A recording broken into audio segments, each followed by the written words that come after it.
All right, welcome to another deep dive. We're all about extracting that core knowledge from some really interesting, sometimes really complicated topics so you can be well informed without, feeling totally overwhelmed.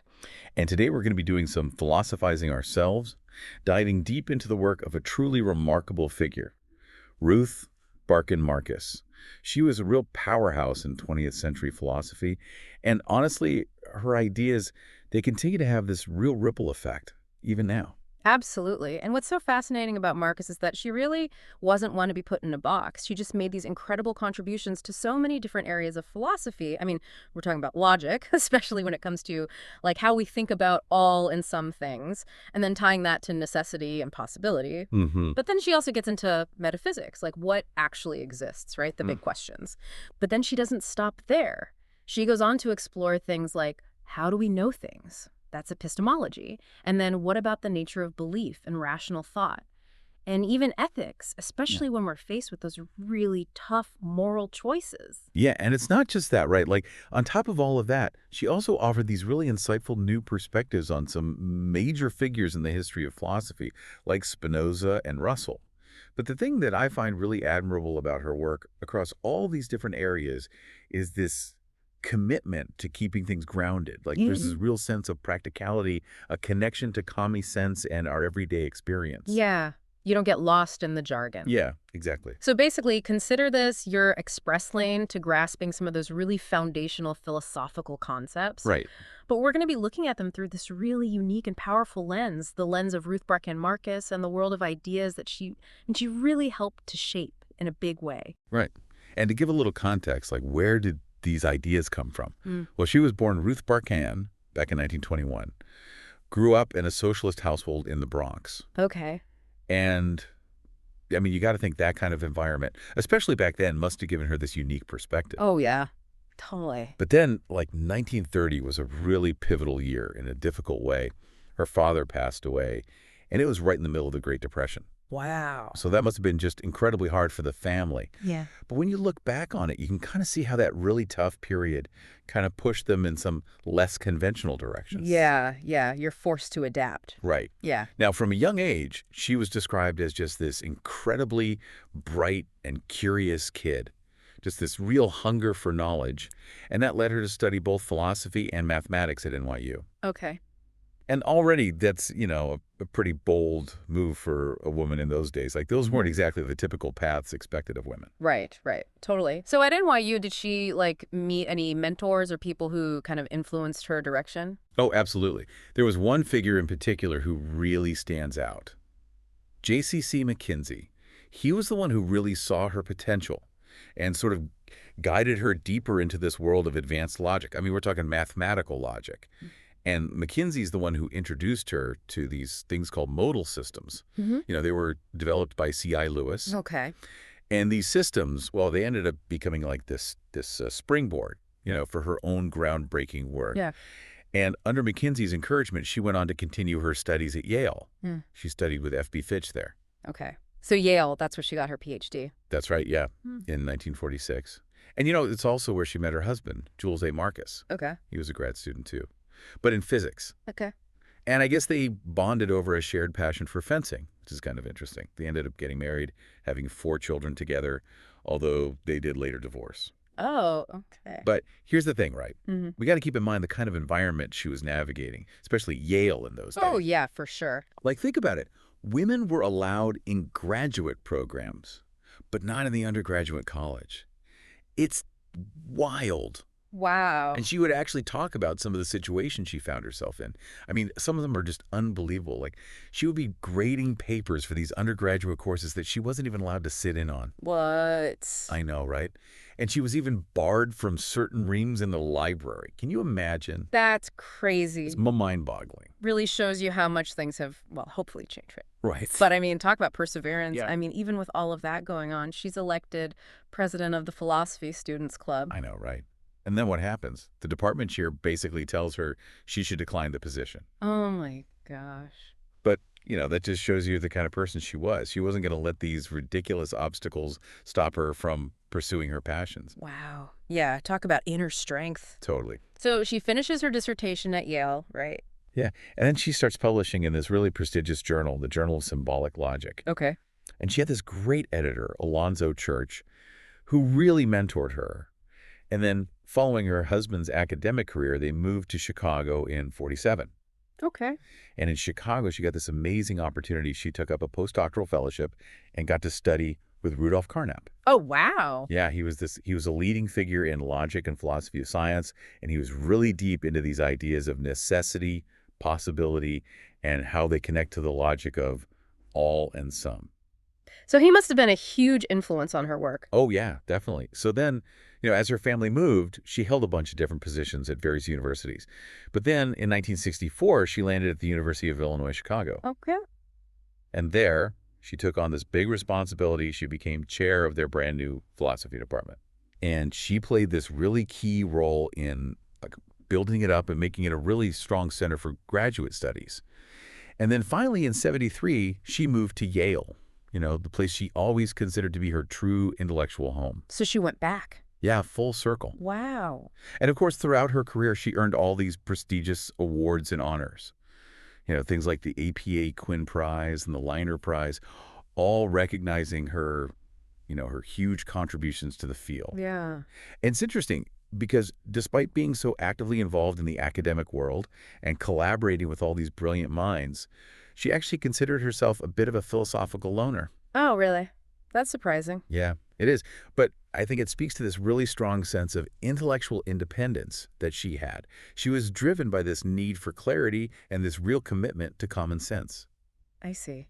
And she just didn't feel pressured to publish unless she truly believed she had something valuable and clear to say. She even famously said that she wasn't really drawn to what she called the big philosophical questions, like in this abstract sense, Right. She was more interested in those subtle but really crucial nuances of how we understand things in our everyday lives. That's interesting. So it's like starting from the ground up. Right. Yeah. So I think we've got a pretty good sense of her background and her approach now. Yeah, absolutely. Why don't we start digging into some of her key philosophical ideas? Hmm. And I think a great place to start is with what she's probably most well known for: quantified modal logic. Okay. Yeah. Let's do it. So back in 1946, she publishes this paper, A Functional Calculus of First Order Based on Strict Implication. And honestly, this paper was revolutionary. It was the first time anyone had actually published a formal system that combined quantification, that's the logic of all and some, with modal logic, Okay. which deals with necessity and possibility. Okay. So she's bringing these two big ideas together. Yeah, exactly. Yeah. And to understand how she did that, we need to go back a bit to C.I. Lewis. Hi. He had developed this modal system called S2, and he thought S2 was the perfect system for capturing the idea of logical deduction. Okay. So when we say something like this idea must follow from that idea. Exactly. Like Yeah. there's this really strong necessary connection between them. Okay. So what Barcan does is she takes Lewis's S2 as a foundation and builds on top of it. Okay. She adds all these extra rules and axioms, but these rules and axioms, they're specifically designed to handle quantifiers. Okay. And quantifiers, well, those are the logical tools that let us talk about whole groups of things or individuals within a group. Okay. Yeah. Like saying all cats are mammals or some cats are black. Yeah, exactly. Now, a lot of these rules were already standard in non-modal logic. Okay. But what she does, she adapts them so they work with something called strict implication. It's not just regular if-then statements. Oh, I see. What's the difference? Well, think of strict implication as like this stronger connection. It's not just that if one thing happens to be true, then another thing also happens to be true. There's this real necessary link between them. Like one thing actually forces the other to be true. Got it. So to make all this work formally, she used these shorthand notations, Oh, like Greek letters to represent well-formed formulas, which are basically like the grammatically correct statements in logic. okay. And then she used lowercase letters for variables. And for her, the fundamental building blocks were things like negation, not conjunction, which is and, the existential quantifier, which is like saying there exists at least one, and then the possibility operator, which means it is possible that. And she defined everything else in terms of these core elements. Wow. So she's really building this whole system from the ground up. Yeah, she's laying down the very foundation. And here's where things get really interesting. Her system includes axiom 7, which is this consistency axiom, and that's what really defines S2. Okay.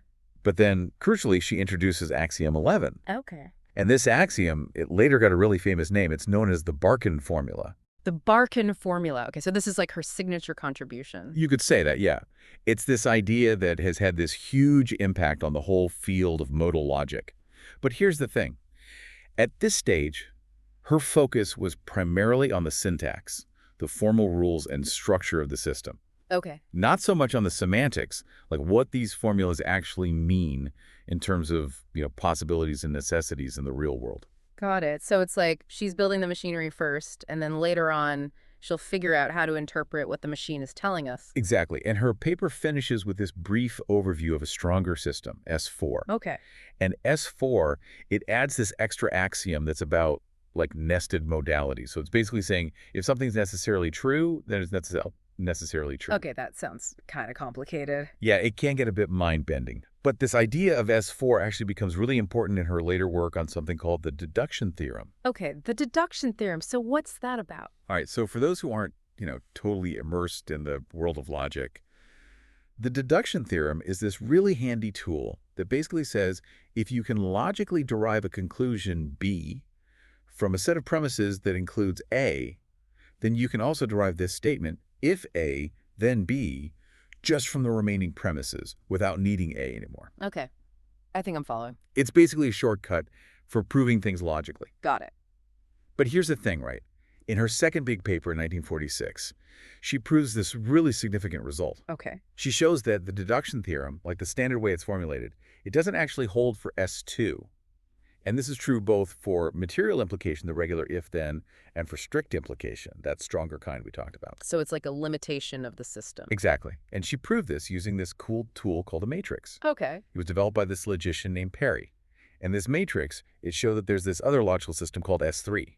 Okay. And S3 is stronger than S2, meaning it has all the truths of S2 plus some extra ones. And it satisfies all the rules of S2, but it doesn't satisfy that special consistency axiom of S2 in a particular way. Okay. So this failure, it really highlights this crucial difference in how these different modal systems behave. Okay. So different systems, different rules, different results. Exactly. Got it.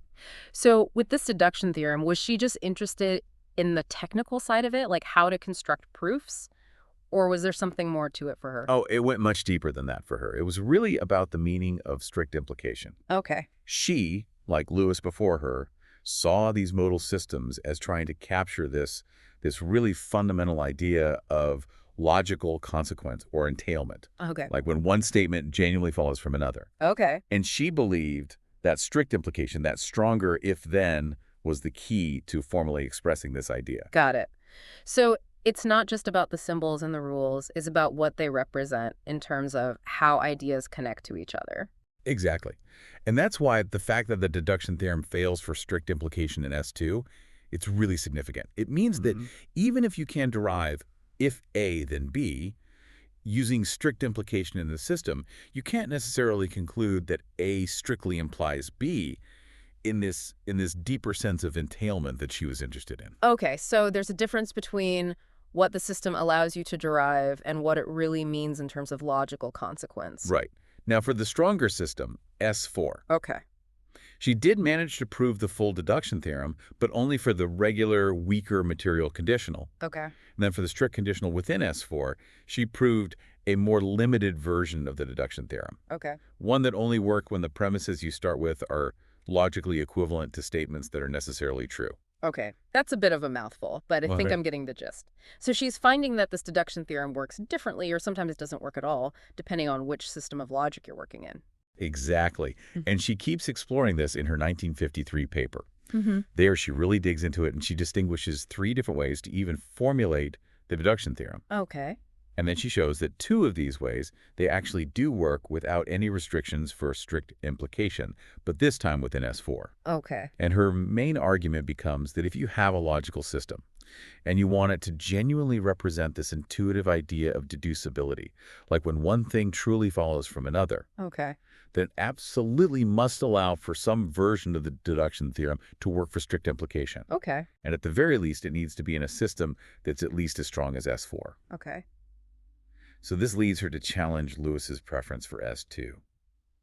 she argues that we need a more robust system if we want to really capture how we understand logical consequence in our everyday reasoning. So she's pushing the boundaries of logic to better reflect how we actually think. Exactly. And this idea that deducibility is the core concept that these systems are trying to formalize, it helps us understand why, in these early days, neither Lewis nor Barcan really made this sharp distinction between the non-modal parts of their systems and the modal parts. Okay, so what they were really after was capturing this notion of followability using strict implication, which itself wasn't defined in terms of the weaker material implication. Precisely. And that also explains why they were initially focused on these, what we call non-normal modal systems. Okay. Now, contrast that with Rudolf Carnap. He was also working on quantified modal logic around the same time. Okay. But he was really emphasizing the fundamental nature of logical necessity. Like, what does it mean for something to be logically necessary? And this focus led him to concentrate more on this stronger system called S5 Okay. and to develop its formal semantics, which is basically how we interpret those symbols and formulas in terms of possible worlds. Okay, so both Barkan and Carnap are pioneers in this field, but they're coming at it from slightly different angles. Exactly. Their starting points Yeah. and what they considered to be the most fundamental concepts, they were a bit different. Okay, so we've seen how she really lays the groundwork for this whole field of quantified modal logic and how she grapples with these really intricate ideas about logical deduction. But let's move on now to another really important area where she made major contributions, her work on the necessity of identity. Okay, yeah. This is where things get really metaphysically deep. So in her 1947 paper, The Identity of Individuals in a Strict Functional Calculus of Second Order, she tackles this really fascinating question. Okay. Is identity itself a necessary relationship? Like, if two things are identical, does that mean they have to be identical in every possible world? Okay, that's a mind bender. Right. So to explore this, she extends her earlier logical systems to what we call second-order logic. And this lets us quantify not only over individual things, but also over properties and relations. Okay, so now we're talking about not just like all cats, but also all properties of cats. Yeah, exactly. And to help with this, she introduces this really cool tool called the abstraction operator. And this lets us define terms that represent properties and relations based on logical formulas. Okay, so it's like creating a shorthand for talking about these more abstract concepts. Exactly.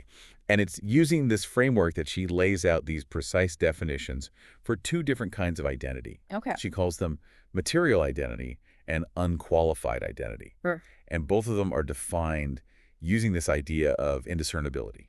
Indiscernibility. Okay, so break that down for me. Sure. It basically means that two things are identical if and only if they share all the same properties. Okay, so no differences whatsoever. Right. So material identity means they share all the same properties in the actual world. Okay. But then unqualified identity, that means that for any property one thing has, the other one necessarily has it too. Like, it could be any other way, no matter what possible world you're talking about. Got it. So material identity is about the here and now.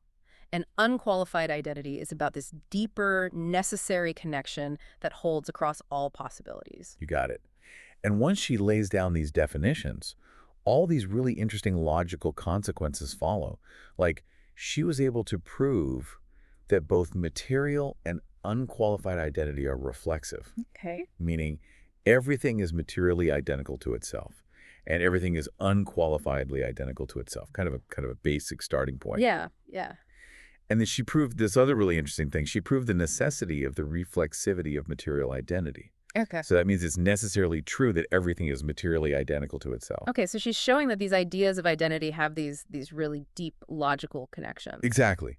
But here's what's really cool. Okay. She shows it in her system, S22, which is the second order extension of S2. Okay. Material identity and unqualified identity are actually materially equivalent. Okay, so what does that mean? It means they hold under the exact same conditions in the actual world. Okay, so in our world, they're basically the same thing. Right. But then, in the stronger system, S42, she proves that they're strictly equivalent. And this means they necessarily hold under the same conditions. Okay, so now she's showing that this connection between material and unqualified identity, it holds not just in our world, but in all possible worlds. Exactly. And this strict equivalence, it relies on a really important rule in S4 called the rule of necessitation. Okay. And this rule basically says, if you can prove something to be true within the system, that you can also prove that it's necessarily true within the system. Okay, so it's like this booster that lets you go from it's true to it has to be true. You got it. So all of this groundbreaking work on the necessity of identity, especially this idea of material equivalence that she proves, Okay. it actually bears a striking resemblance to these later arguments made by Saul Kripke. Oh yeah, Kripke, he's a giant in the world of philosophy. So you're saying Marcus was already exploring these ideas before him? Yeah, and in some really similar ways, like both of their lines of reasoning, they start with this idea that if two things are identical, then they have to have all the same properties. Okay. And then they use the fact that one of the properties of a thing is being necessarily identical to itself, Okay. to then conclude that if two things are identical, then they are necessarily identical. Okay, so there's this deep connection between identity in the actual world and identity in all possible worlds. Exactly. Now, there are some differences in the technical details, like Mm. Barcan frames her proof in terms of properties, while Kripke focuses more on necessary statements. Mhm. But the core philosophical intuition, it's remarkably similar. So it's like they're both arriving at the same mountain peak, but taking slightly different paths to get there. That's a great analogy.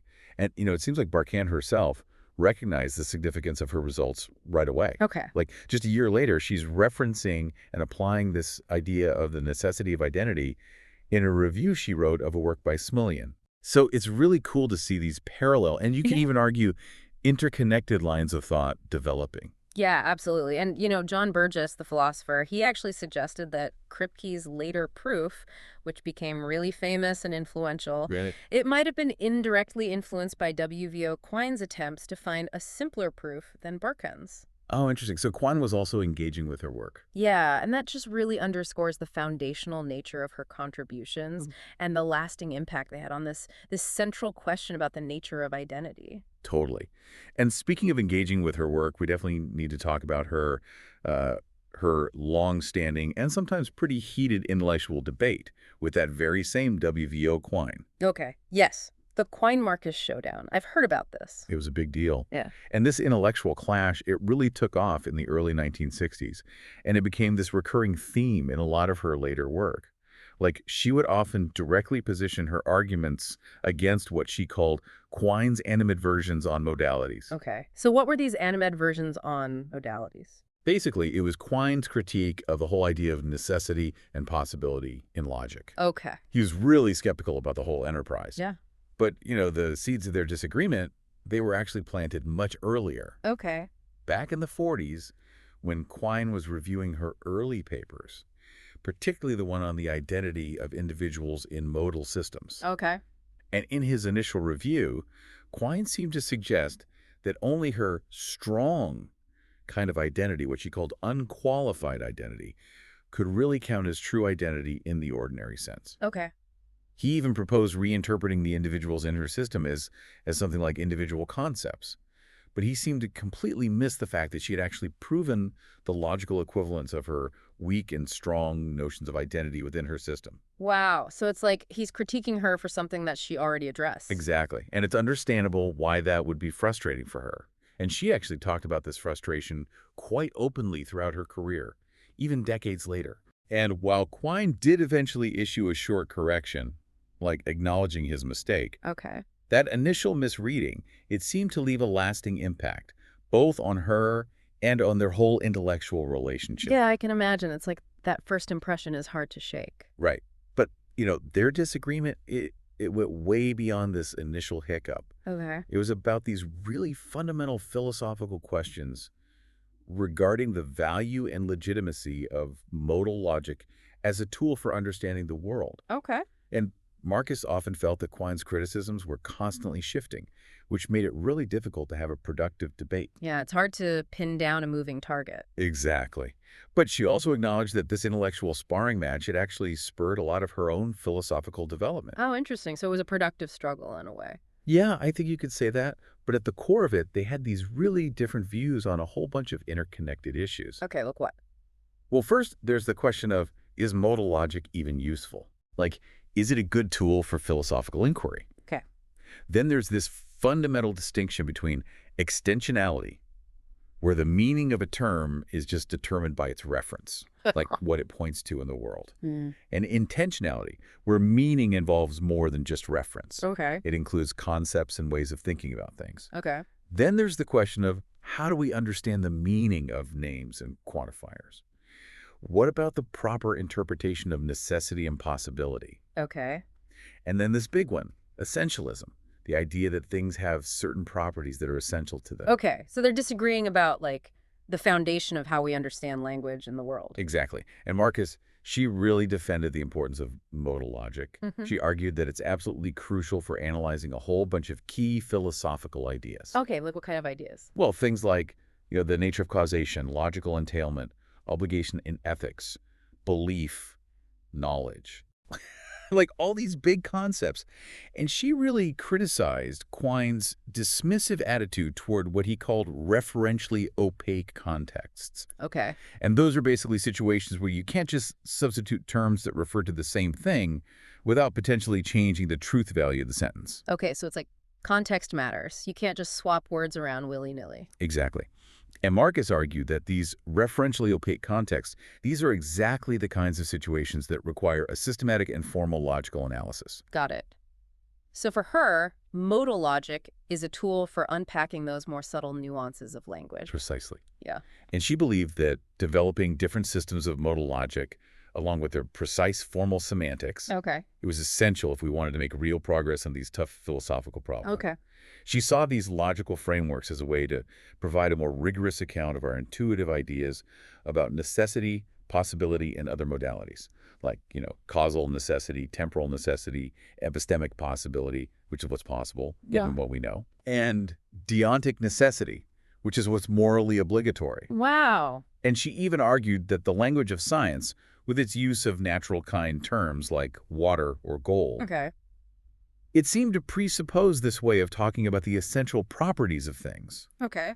which was a direct challenge to Quine's view that science is fundamentally extensional. So she's saying even in science, we need a way to talk about the essential nature of things. Exactly. And that brings us back to this point. Their disagreement wasn't just some technical debate in the ivory tower. It reflected these really fundamental differences in their whole philosophical approaches. Right, right. And their views about what are the best tools for tackling these big philosophical questions. Exactly. Now, while both Marcus and Quine, they really valued the power of formal logic, right? Mm-hmm. Marcus strongly disagreed with Quine's skepticism toward developing logical systems that went beyond first-order logic. Okay. She thought this was way too limiting and that it was actually hindering philosophical progress.